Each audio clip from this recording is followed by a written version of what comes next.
Tava tarde já, quase 1 da manhã, e eu nem costumo pegar passageiro naquela região ali. Mas como era trajeto rápido e parecia ser para dentro do bairro, eu aceitei. O nome que apareceu no aplicativo era Diego. O cara entrou quieto, sem olhar muito na minha cara. Só falou o nome e entrou no banco de trás. Tava com uma mochila pequena, dessas de trabalho. Não parecia estranho. Só calado. Sabe quando a pessoa não dá nem bom dia nem boa noite? Só entra. Mas até aí tudo bem. Dei boa noite, ele não respondeu. Dei seta e fui indo. O trajeto era pela estrada velha que liga os dois bairros. Escura, sem muito movimento. Eu até pensei em botar música, mas deixei o rádio baixo, só para não ficar aquele silêncio absoluto. E também para não incomodar se ele quisesse descansar. No caminho, ele só pediu uma coisa. Disse assim com a voz calma: "Cara, tem como encostar rapidinho ali na frente? Caiu um negócio meu da janela." Eu achei estranho, porque a janela dele nem tinha abaixado. Mas também, sei lá, estava tão sem graça o clima que eu nem quis criar caso. Achei que ele podia só estar meio nervoso ou com algum problema. Encostei no acostamento, deixei o pisca-alerta ligado. E aí foi a hora que eu percebi o jeito que ele estava me olhando pelo retrovisor. Não era olhar de quem está pedindo ajuda. Era um olhar fixo, sem piscar. Parecia que estava observando minha reação. Aí ele disse, com a voz baixa, quase rindo: "Você confia demais." Cara, na hora eu gelei. Antes que eu pudesse perguntar qualquer coisa, ele jogou a própria cabeça contra o vidro. 1, 2 vezes. A terceira já saiu sangue, e ele começou a rir. Rir como se aquilo fosse a coisa mais engraçada do mundo. O sangue escorrendo pela testa dele e ele rindo. Tipo criança que apronta e sabe que ninguém vai acreditar. Eu fiquei paralisado. Só consegui dizer: "Cara, para com isso." Mas ele não respondeu. Só olhou o próprio reflexo no vidro, sujo de sangue, e disse: "Agora parece que foi você, né?" Depois abriu a porta e saiu do carro cambaleando. Sumiu na escuridão do mato do lado da pista. Eu não sabia se ficava, se ligava para alguém, se ia atrás. Fiquei ali, no carro, com a mão tremendo, tentando entender o que tinha acabado de acontecer. Uns 5 minutos depois, 2 carros passaram voando. Quase pegaram ele. Ou pelo menos, eu acho que era ele. Vi só de relance uma silhueta correndo para o meio do mato, como se estivesse esperando alguém passar para causar um acidente. Aí eu saquei que tinha que sair dali. Liguei o carro e fui direto para casa. No dia seguinte, fiquei tentando entender o que foi aquilo. Se era alguém surtado, se era uma tentativa de assalto que deu errado, se ele só queria me incriminar, ou se era só doido mesmo. Até aí eu não sabia que ia piorar, mas piorou. Uns 3 dias depois, chegou uma intimação. Eu nem acreditei quando vi o papel.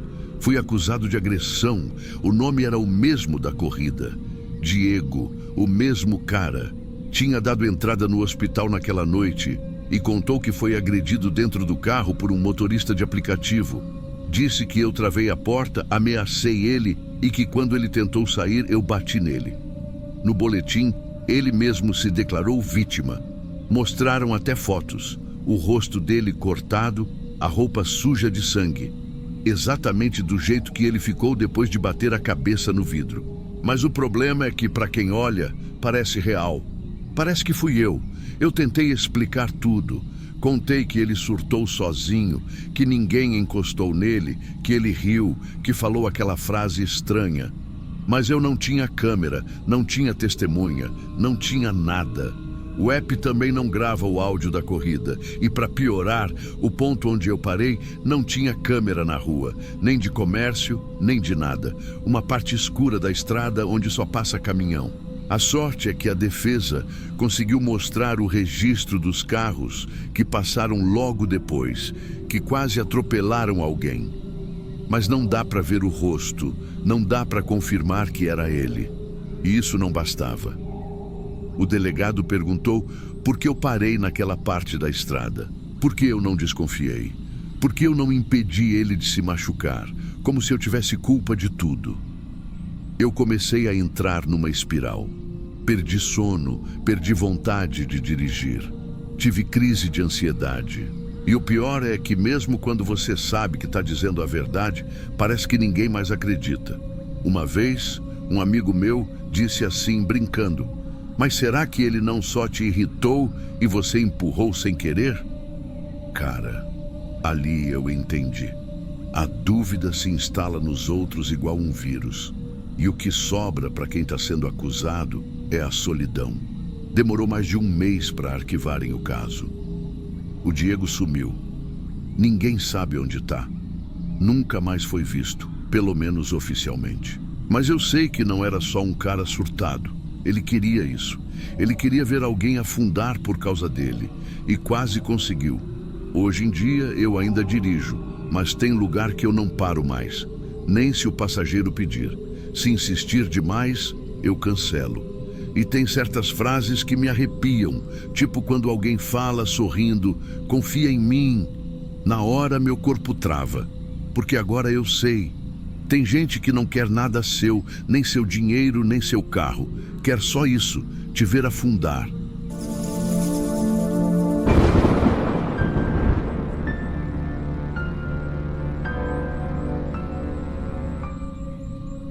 Estava escuro quando saí do mercado e vi o farol do meu carro quebrado.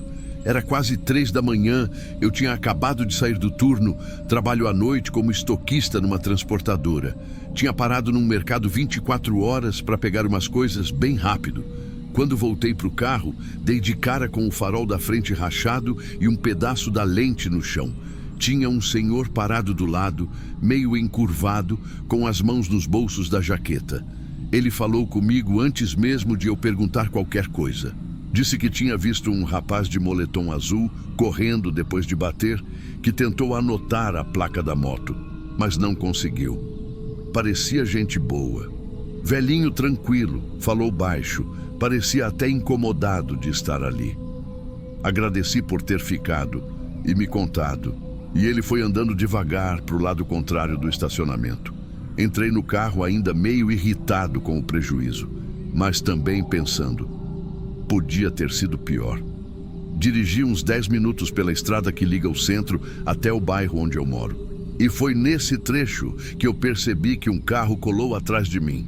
Primeiro achei que era só coincidência, mas o farol estava forte demais, alto mesmo. Refletia no retrovisor e me cegava um pouco. Troquei de pista. Ele trocou junto. Fiz uma curva para a esquerda só para ver, o carro fez também. Aí meu coração começou a bater mais rápido. Olhei pelo retrovisor e reconheci. Era o mesmo carro do velho. Mesmo modelo, mesma frente com farol quadrado. Ele ficou colado no meu para-choque, muito perto. Ligou o farol alto de novo. Depois começou a buzinar, sem parar. Não era uma buzinada só, eram várias, seguidas, como se quisesse me provocar. Tentei acelerar, tentei mudar de pista. Ele vinha atrás, igual sombra. Passei a entrada do meu bairro e fui direto para um posto 24 horas que eu sabia que tinha uns seguranças. Entrei rápido, quase pulei do carro e fui até a loja de conveniência. O segurança que estava lá dentro começou a se mexer. Veio até a porta. Mas antes de eu conseguir falar qualquer coisa, o velho entrou no posto também. Estacionou com calma, como se nada tivesse acontecendo. Desceu do carro, ajeitou a gola da jaqueta e veio andando. E aí, do nada, falou só isso. Só queria ver até onde você deixava alguém te humilhar. Virou e foi embora, simples assim. Entrou no carro dele e saiu devagar, sem pressa nenhuma. Fiquei parado com a boca aberta. O segurança olhou para mim, esperando uma explicação, mas eu nem consegui responder. Fiquei uns segundos parado ali no posto, tentando entender o que tinha acabado de acontecer. Não era assalto, não era tentativa de roubo, não foi para pedir ajuda, nada. O cara só fez aquilo. Me perseguiu por quilômetros, me trancou na pista, me obrigou a fugir do meu caminho. Para dizer aquilo, só queria ver até onde você deixava alguém te humilhar. A frase ficou na minha cabeça, girando sem parar. Eu não sabia se era alguma espécie de ameaça velada, se ele tinha me confundido com outra pessoa, se era louco ou se aquilo tudo era de propósito mesmo. Voltei para o carro com a mão tremendo. Tentei respirar fundo. O segurança ainda ficou me olhando pela porta de vidro, preocupado. Não quis falar com ninguém. Entrei, fechei a porta, travei tudo, fiquei olhando para os lados por uns minutos para ver se ele tinha voltado, mas não voltou. Dirigi o caminho de volta para casa igual um zumbi. Mão suando no volante, olho no retrovisor o tempo todo. Parei antes de chegar na rua de casa, deixei o carro em outra quadra. Entrei em casa sem fazer barulho. Tomei banho gelado. Não dormi. Fiquei pensando em 1000 possibilidades, mas nenhuma fazia sentido. Não teve ameaça direta, não teve briga, não teve pedido de desculpa ou acusação. Ele só apareceu no estacionamento, contou uma história, me fez acreditar que era alguém prestativo. E depois fez aquilo tudo. Pra quê? E o pior é que funcionou. Me senti um lixo, um idiota. Aquela frase mexeu comigo de um jeito que me deu raiva. Não dele, de mim. Porque eu me vi no espelho e percebi que não reagi. Só obedeci. Só tentei fugir. Só tentei evitar confronto. E mesmo assim, levei porrada. Uma porrada que nem foi física, mas que parece que está batendo até agora. No dia seguinte, fui até o mercado de novo. Pedi para ver as câmeras do estacionamento. O segurança até deixou, mas adivinha? O carro dele nem aparece. Só mostra eu chegando, entrando no mercado e depois saindo e indo direto para o carro. Não tem velho, não tem ninguém apontando farol, não tem ninguém perto de mim. Nada. E aí, eu não sei o que é pior. A ideia de que o cara realmente existiu e fez aquilo só para me ferir. Ou a possibilidade de que ele nem existiu. Mas eu juro que ele estava ali. Eu vi o carro. Eu vi a cara dele. Eu escutei aquela frase. E toda vez que eu dirijo de madrugada agora, fico esperando ele aparecer no retrovisor. Como se fosse um teste. Como se a qualquer momento alguém quisesse ver até onde eu deixo me humilhar de novo.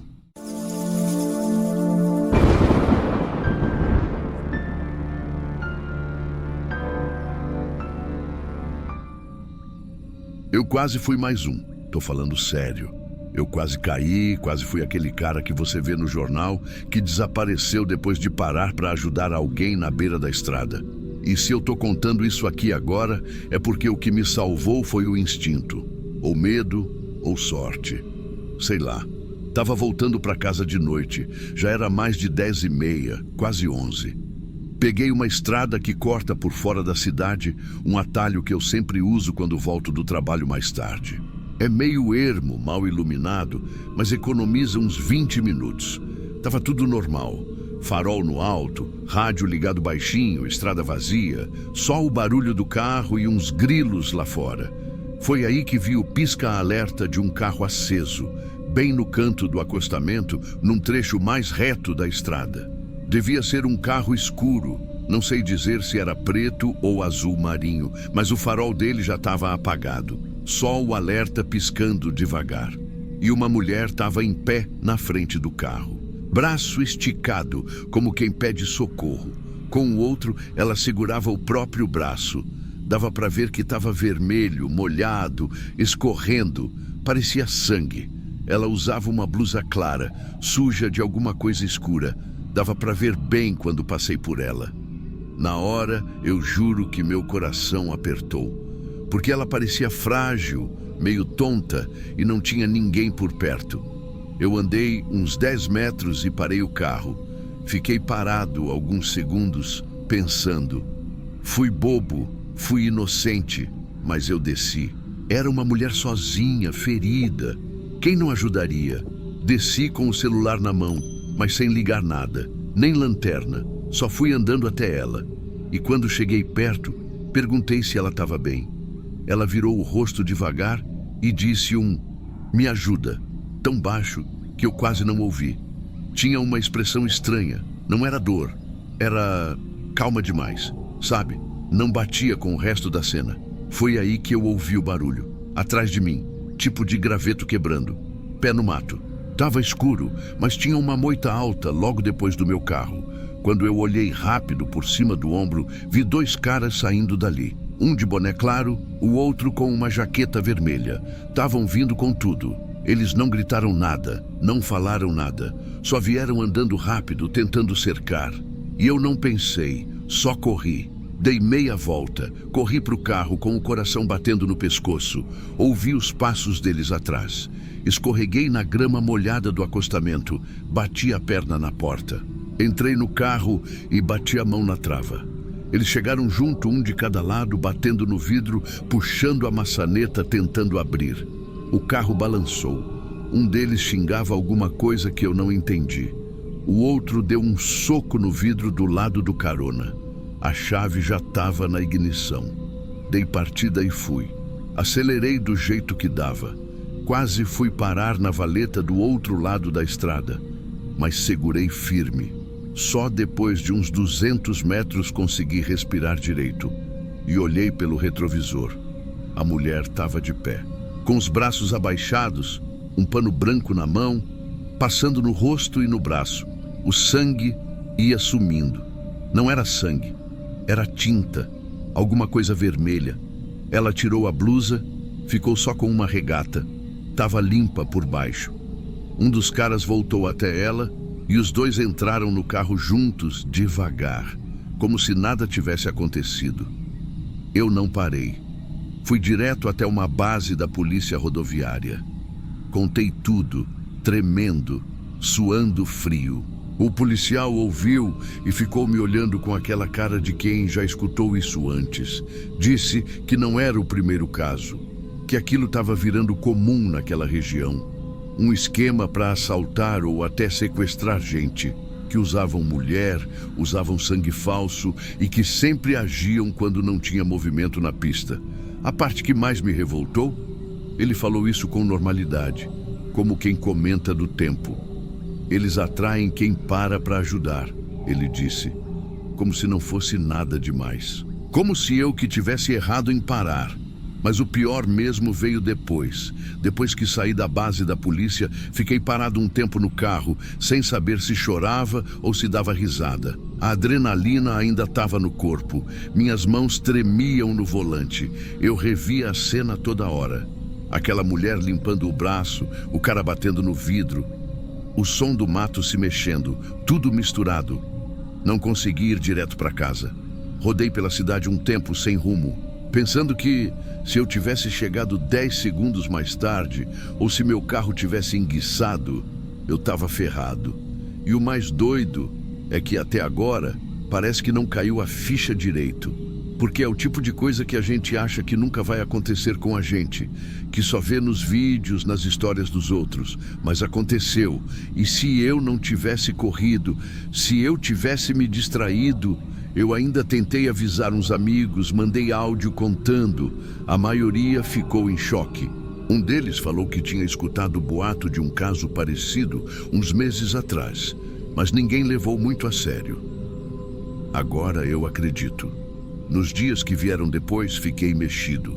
Comecei a rever umas coisas na cabeça. O jeito que a mulher me olhou, sem desespero. Aquilo não era susto, não era dor. Era como se ela estivesse esperando eu cair na armadilha. E eu quase caí. E o pior é que eu parei porque achei que estava salvando alguém. Eu não me arrependo de ter parado. Me arrependo de ter achado que o mundo ainda tinha esse espaço para boa intenção sem risco. Hoje em dia, parece que até ajudar alguém é perigoso. Fiquei dias com paranoia. Tranquei o carro no automático. Troquei os vidros por película escura. Comecei a rodar com uma lanterna no painel e um bastão de alumínio no chão do banco do carona. Não porque eu quero confronto, mas porque agora eu sei. Qualquer um pode te usar. Pode se passar de frágil, de inocente, só para te atrair. Fiz até boletim de ocorrência depois, mesmo sabendo que não ia dar em nada. A placa do carro dele estava suja, não dava para ler. A estrada não tinha câmera. E segundo o policial, quando eles conseguem fugir sem ferir ninguém, nem sempre é prioridade investigar. A frase dele me marcou. Você ainda deu sorte, teve gente que não conseguiu correr. Sorte. É isso que define se você volta para casa ou não. Não é força, nem preparo. É sorte ou azar. Agora, quando eu passo por algum carro parado, eu penso 2 vezes, às vezes 3. Fico olhando para ver se é real. E mesmo quando parece que é, eu não desço mais. Eu não consigo. Outro dia mesmo vi uma moto caída num acostamento e um cara sentado no chão. Tava com a cabeça baixa. Podia estar machucado, mas eu segui. E me senti horrível por isso. Fiquei com a imagem dele na cabeça o resto da noite. Mas sabe o que me segurou? O medo de ser de novo. O medo de ter outra mulher com sangue falso e 2 caras esperando no mato. Porque agora eu sei, agora eu aprendi. E o que me deixa mais mal é isso. Eu só queria ajudar. Mas parece que tem gente que conta com isso. Que sabe que ainda existe quem se importa e usa isso contra a pessoa. É como se a gente não pudesse mais confiar em ninguém. E não é exagero. Não tô falando de filme. Tô falando de um trecho real, de uma estrada comum, numa noite qualquer. De uma mulher que parecia machucada e no fim era só uma isca. Uma isca para pegar quem ainda tem algum resto de empatia. Depois disso, comecei a carregar no porta-luvas uma daquelas plaquinhas de "procure a polícia mais próxima" que eles dão no posto da PRF. Não sei se serve para algo, mas é uma forma de lembrar o que eu vivi. Porque eu sei que tem mais gente caindo nisso e que nem todo mundo tem a chance de sair contando depois.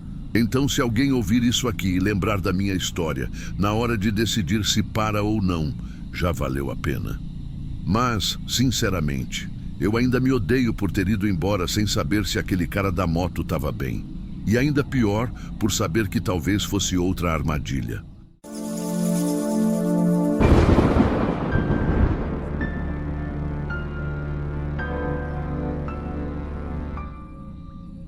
Eu sei que o pessoal costuma rir dessas coisas, mas eu juro por tudo que é mais sagrado que aconteceu comigo.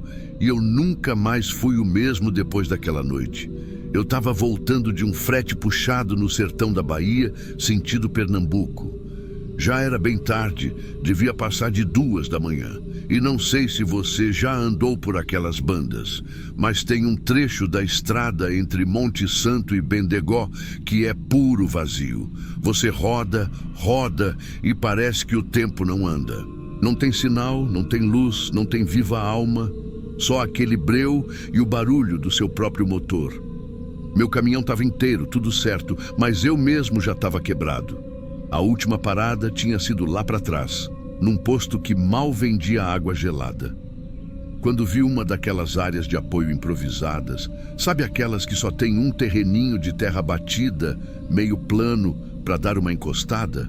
Resolvi parar. Tava exausto. Apaguei o motor, puxei o freio, deixei só o farol baixo aceso um pouquinho. Fiz o que sempre faço. Deixei o rádio ligado no volume baixo, abri minha lancheira, comi uma coxinha fria que sobrou do fim da tarde. E ali fiquei, mastigando devagar, olhando para o nada. Tudo estava quieto demais, nem vento, nem inseto. Foi aí que vi uma luz esquisita no retrovisor. Parecia farol de outro caminhão, mas não fazia sentido. Eu não tinha ouvido ninguém chegando. E aquela luz não se mexia, não piscava. Só estava ali, meio opaca, refletindo num ângulo estranho. Desliguei o rádio, desci com calma. Olhei para trás. Nada. Não tinha caminhão, nem carro, nem poste, nem casa, nem nada que pudesse ter feito aquilo. E não era alucinação, porque eu sou careta, não bebo, nunca usei nada. E eu conheço bem a estrada. Aquilo ali não era normal. Voltei meio cabreiro, fui entrando na boleia, e aí veio a parte que me gelou de verdade. Tinha uma garrafinha de água aberta em cima do painel. Metade bebida. Não era minha, eu juro por tudo. Eu só bebo água de garrafa grande, daquelas que eu compro nos postos. Essa era de marca estranha, embalagem molhada e sem tampa. Fechei a porta rápido, travei. Respirei fundo. Pensei se podia ser coisa da cabeça, mas A garrafa estava ali. Eu encostei nela. Estava morna, como se alguém tivesse acabado de tomar. Olhei para o lado, para trás do banco, embaixo da cama. Nada. Só eu mesmo. Fiquei com medo? Fiquei. Mas o sono estava me derrubando. E tem uma hora na estrada em que o medo cansa. Você fica mais cansado do que assustado. Me ajeitei ali mesmo na boleia. Deixei o rádio ligado de novo só para quebrar o silêncio. Era uma estação AM, dessas que pegam melhor nessas regiões afastadas. Deitei meio encolhido, puxei a toalha por cima do peito e dormi. Ou apaguei, não sei. Quando acordei, ainda estava escuro. Mas o rádio estava passando uma coisa muito esquisita. Não era música, não era conversa. Era uma voz seca, de jornal antigo, tipo aquelas transmissões da década de 90. Só que estava falando de um acidente, um engavetamento com múltiplas vítimas, num trecho da BR que eu conhecia bem. O mesmo onde eu tinha parado. Fiquei ouvindo calado, achando que era alguma reprise. Mas aí ele falou os nomes das vítimas e falou o meu, com o nome completo. Eu não consegui me mexer na hora. Fiquei parado, ouvindo. A voz dizia que o acidente ainda estava em andamento, que equipes estavam tentando conter o fogo, que os nomes das vítimas estavam sendo confirmados.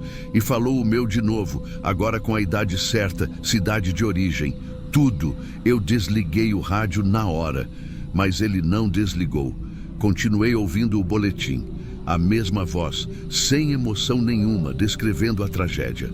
Foi aí que eu virei a chave do caminhão para tentar sair dali. E ele ligou. O motor pegou. Tudo funcionou normal, menos o rádio. O rádio seguia tocando o mesmo boletim. Como se o tempo ali tivesse parado. Como se eu tivesse preso em algum tipo de sei lá o quê. A primeira coisa que me veio na cabeça foi desligar tudo e cair fora dali. Liguei o farol, engatei a marcha, mas o caminhão não saía do lugar. Estava ligado, motor redondinho, mas parecia travado. Como se tivesse peso demais. Como se tivesse alguma coisa segurando por fora ou por dentro. Eu não sei. Eu puxava a marcha de novo, pisava mais fundo. E nada. O rádio seguia naquela mesma voz seca, falando que os corpos ainda não tinham sido removidos, que o fogo estava consumindo parte da carga. E eu juro, ele descrevia o meu caminhão. Dizia que a cabine era branca com detalhes vermelhos, que o motorista tinha sido identificado, mas que o corpo ainda não tinha sido retirado da boleia por causa da temperatura. Foi nessa hora que eu desci. Eu precisava ver. Eu precisava saber se eu estava mesmo ali, se tudo era real.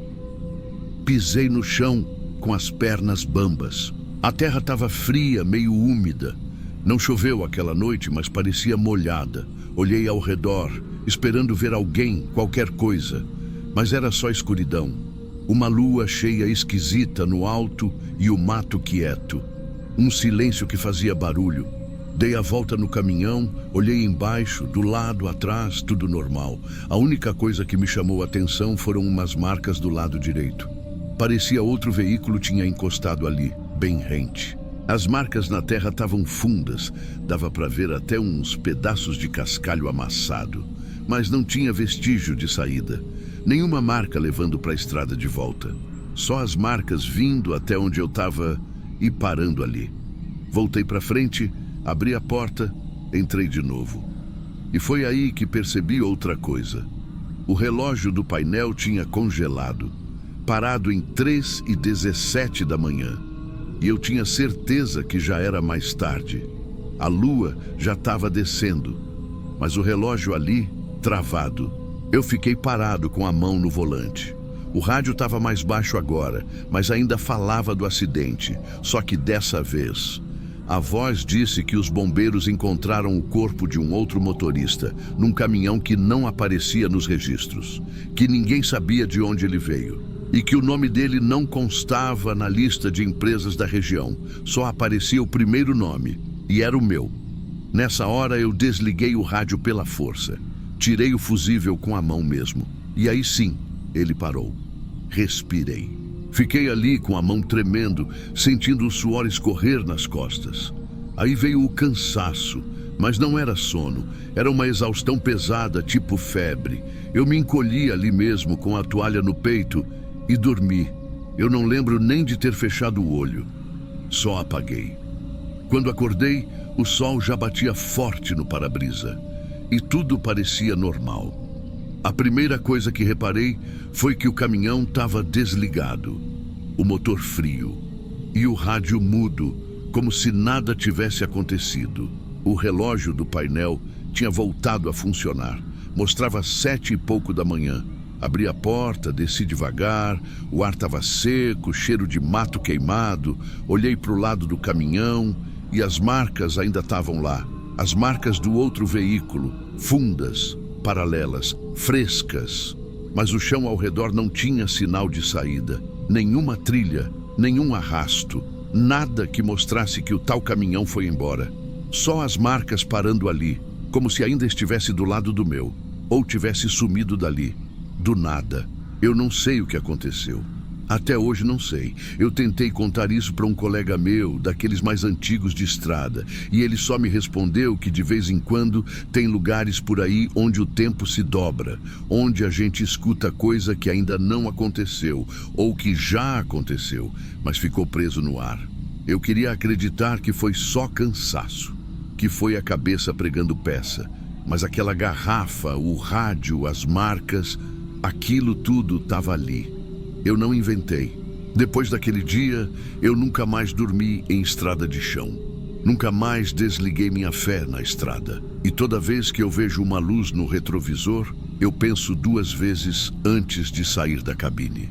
Porque nem toda luz é farol. E nem toda voz no rádio é desse mundo.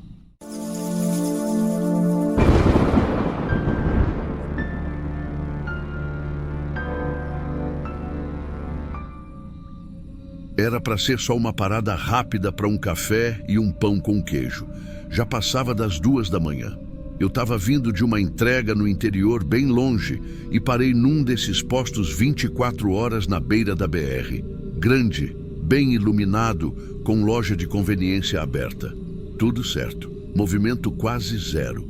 Só um caminhão encostado lá na frente e um carro branco mais pro lado. Nada estranho, só calmo. Peguei o café, sentei naquelas mesinhas de plástico que ficam do lado de fora e fiquei ali, olhando o celular, respirando um pouco antes de seguir viagem. Foi nessa hora que o cara chegou. Devia ter uns 20 e poucos anos, magro, uniforme de entregador de app, capacete pendurado no braço. Ele veio andando rápido, mas parecia meio nervoso, olhando para o lado o tempo todo. Chegou perto da minha mesa e falou baixo, educado até. Moço, você me empresta o celular rapidinho? Meu telefone morreu. Preciso só fazer uma ligação urgente. Eu hesitei na hora, porque a gente aprende a desconfiar de tudo hoje em dia, né? Mas ele estava uniformizado, não parecia ameaçador, e eu ali, do lado da porta da conveniência, com câmera apontando, aí entreguei.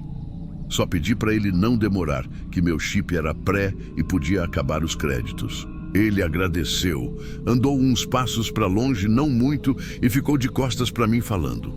A ligação não durou nem 30 segundos. Depois ele voltou, agradeceu de novo e devolveu o aparelho. Fiquei de boa. Nem me toquei de olhar o histórico. Até porque, sei lá, parecia uma situação comum. Terminei meu café, entrei no carro, estava ajeitando o cinto, quando escuto o ronco de uma moto chegando. Vieram 2 caras, cada um numa moto, estacionaram na diagonal, travando a frente do meu carro. Os 2 de capacete, mas o garupa já desceu falando, direto, sem rodeio. Foi você que ligou? Eu nem entendi. Como assim? O celular. Quem ligou para combinar a entrega? Na hora meu estômago gelou. Falei que eu não tinha ligado para ninguém. Mas o cara apontou para o meu carro, depois para o meu bolso.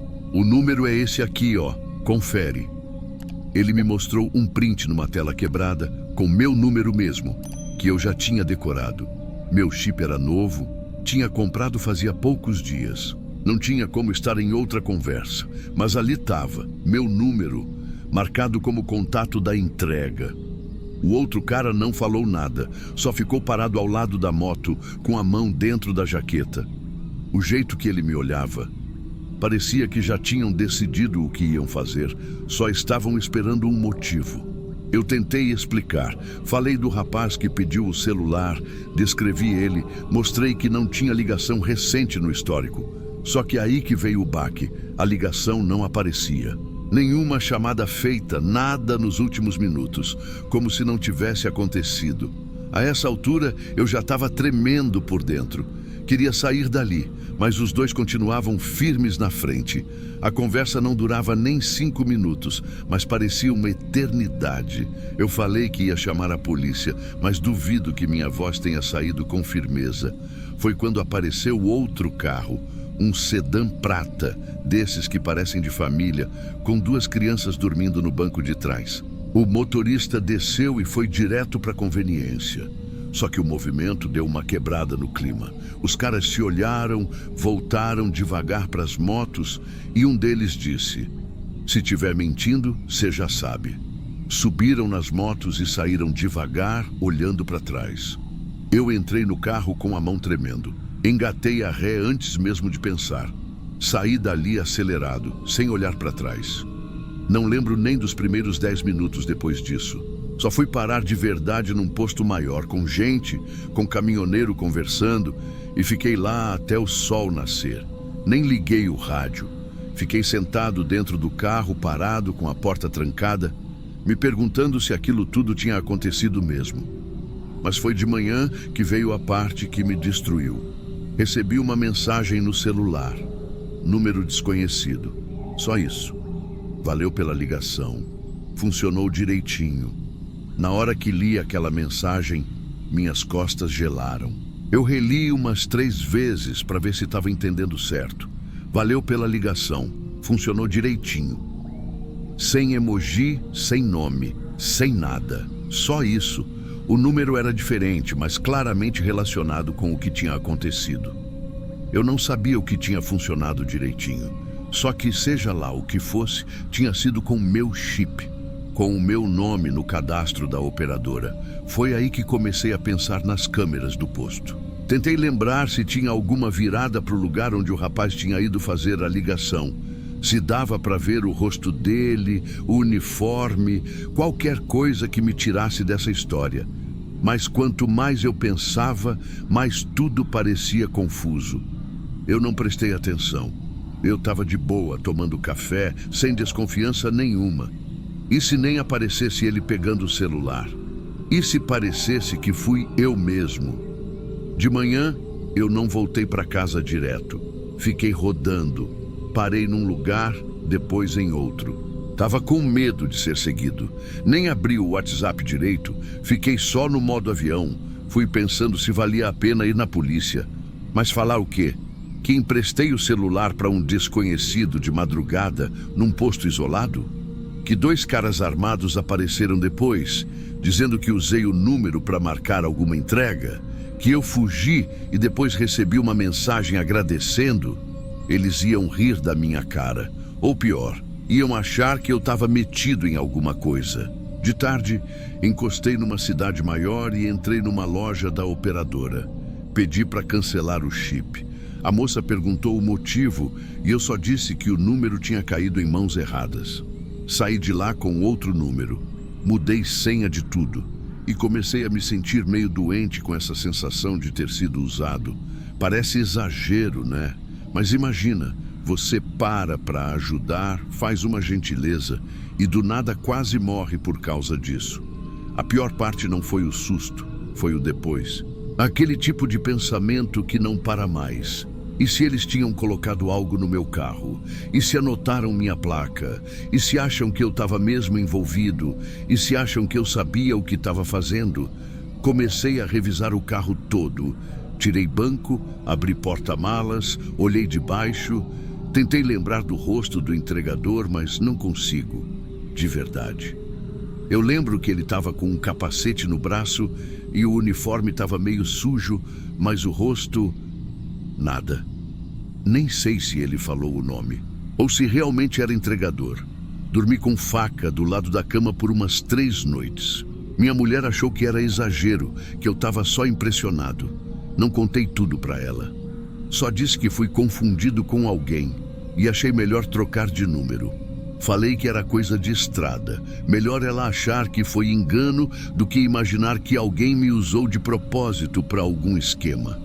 Depois de alguns dias, comecei a pesquisar. Descobri que tem umas quadrilhas que fazem isso. Usam o celular de alguém aleatório para não deixar rastro. Às vezes nem é para tráfico, é golpe. Às vezes é coisa pior. O número vira o elo da história. E se der problema, quem aparece no sistema é quem fez a ligação. Quem emprestou o chip. Você já parou para pensar nisso? A pessoa só quer ajudar, só quer ser gente boa. Mas esse negócio de ser gente boa virou risco. Até hoje, eu não sei o que foi entregue naquela noite. Não sei se era carga roubada, se era gente, se era só golpe.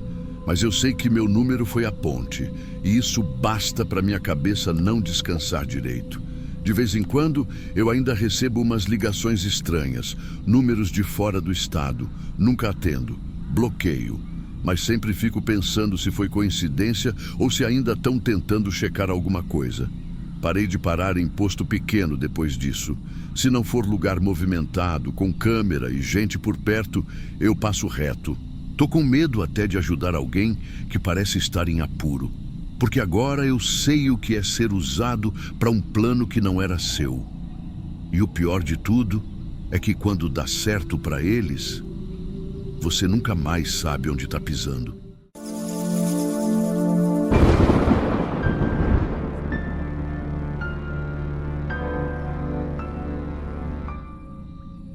Eu entrei naquele carro porque parecia seguro. Só por isso. Eu estava num ponto de ônibus, já passava da meia-noite e o aplicativo estava com tarifa dinâmica. Eu tinha saído do plantão, cansada, com dor nas costas e só queria chegar em casa. A mulher foi quem puxou conversa. Estava no banco da frente, cabelo preso, sorridente. Disse que eles estavam indo para o mesmo lado, que podiam me deixar perto da minha rua. O cara só assentiu com a cabeça, mão no volante, motor ligado. Estavam num carro normal, limpo, com cheiro de amaciante. Nada demais. Ela parecia simpática. Me perguntou se eu trabalhava no hospital por causa do jaleco. Quando eu disse que sim, ela disse que adorava gente da saúde, que o irmão dela tinha sido salvo por um técnico de enfermagem. Parecia papo de gente boa. Não senti nada de estranho. Entrei. Assim que eu puxei a porta, percebi que a maçaneta do meu lado estava com um pano amarrado. Não dei importância de primeira. Achei que era para segurar, sei lá, por causa de algum problema na alça. Eles seguiram tranquilos, rádio baixinho, farol iluminando o asfalto. A mulher perguntou onde eu morava. Falei que era perto do supermercado. Ela fez uma cara de quem conhecia. E aí perguntou se eu morava sozinha. Eu gelei um pouco, mas respondi rindo, dizendo que morava com o meu cachorro. Ela riu junto e falou que cachorro era melhor que gente. O clima ainda estava leve, só que algo começou a me incomodar. A trava da porta do meu lado não subia.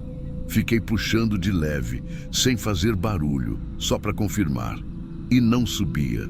Trava travada mesmo, daquelas antigas. Foi aí que ela perguntou se alguém sabia que eu tinha pegado carona. A forma como ela falou não foi normal, não parecia só curiosidade. Tinha uma pausa, um jeito de olhar para trás pelo retrovisor. Minha mão suava. Eu senti a garganta fechar um pouco. Respondi na hora que sim, que eu tinha mandado mensagem para minha irmã. Mentira, eu nem estava com bateria. O celular tinha morrido antes de sair do hospital. Eles ficaram em silêncio uns segundos depois disso. O cara olhou de lado para a mulher, como se estivesse esperando ela continuar. Foi aí que ele disse: "Relaxa, a gente só quer conversar um pouco." A voz dele era calma, sem levantar tom. Só que foi ali que eu entendi que tinha entrado numa enrascada. Fiquei repetindo na minha cabeça para não mostrar medo. Tentei sorrir. Falei que estava cansada, que era melhor me deixarem logo, que meu cachorro ficava agitado se eu demorasse. Mas eles seguiram reto, passaram o supermercado sem nem comentar. Eu tentei puxar a maçaneta de novo, empurrei com o cotovelo, forcei com o corpo, mas nada, estava presa. E eles sabiam. Perto de um semáforo, a luz ficou amarela. Foi coisa de segundos. O carro foi reduzindo bem devagar. Eu vi a chance, me preparei antes do carro parar completamente. Puxei com força o pano da maçaneta, dei um empurrão com o ombro e me joguei para fora antes que ele arrancasse de novo. Eu rolei no asfalto. Senti o joelho rasgar, o braço queimar, mas levantei na hora. Saí correndo para trás, gritando. Não olhei para trás, mas ouvi o carro disparar. Eles foram embora sem dizer nada, como se não tivessem feito nada de errado. Fiquei parada ali, com o coração fora do peito, sem conseguir entender como quase fui levada por um casal que sorria o tempo todo. Depois que o carro sumiu, eu andei até o posto que tinha na esquina. O segurança veio me ajudar quando me viu sangrando e meio tonta. Eu só conseguia repetir que precisava de um telefone. Nem sabia direito o que dizer. Liguei para minha irmã. Ela achou que era brincadeira no começo. Depois começou a chorar comigo no telefone. Pedi para ela chamar alguém, qualquer pessoa. Eu não queria ficar sozinha. O segurança me deu uma garrafinha de água. Eu sentei no chão, perto da bomba de combustível, tremendo. O joelho estava ardendo, o cotovelo sangrando. Mas nem era isso que mais doía, era a cabeça. A sensação de que eu tinha sido escolhida. Tipo, eles pararam ali já sabendo o que iam fazer. E o pior é que podiam ter feito. Faltou pouco. Na delegacia, no outro dia, me perguntaram se eu lembrava da placa. Eu não lembrava. Disseram que sem placa, sem imagens, sem nada, era difícil. Fizeram o boletim, anotaram tudo. E só. A mulher do balcão perguntou se eu queria falar com alguém do apoio psicológico. Eu disse que não. Achei que estava bem, mas eu não estava. Durante semanas eu sonhei com aquele carro. Eu acordava no susto, com a sensação de que a porta ainda estava travada. Eu ouvia aquela voz. Relaxa, a gente só quer conversar um pouco. Do mesmo jeito, do mesmo tom. Calmo, como se fosse normal. Comecei a andar com spray de pimenta. Comprei um novo chip para o celular só para deixar separado, carregado. Nunca mais peguei carona, nem de aplicativo, nem de amigo. Preferi andar. Teve uma vez que uma amiga parou do outro lado da rua e gritou para eu entrar. Eu fiquei travada na calçada. Não consegui atravessar. Só chorei. O que me destruiu não foi o que aconteceu. Foi o que quase aconteceu. E como teria sido fácil, como eles fizeram parecer tudo normal. Eles sorriram para mim o tempo todo. Me chamaram de moça. Falaram que cachorro era melhor que gente. E perguntaram se alguém sabia onde eu estava. Eu passei a desconfiar de todo mundo depois disso. Teve uma época que achei que estava exagerando, ficando neurótica. Mas aí, toda vez que eu lembrava daquele pano preso na maçaneta, eu sabia que não era exagero. Aquilo ali não era acaso. Aquilo estava pronto. Nunca mais confiei em gente que sorri fácil demais. E até hoje, quando passa um carro devagar perto de mim, meu coração acelera do mesmo jeito. E não tem nada de poético nisso. É só medo mesmo. Um medo que não saiu.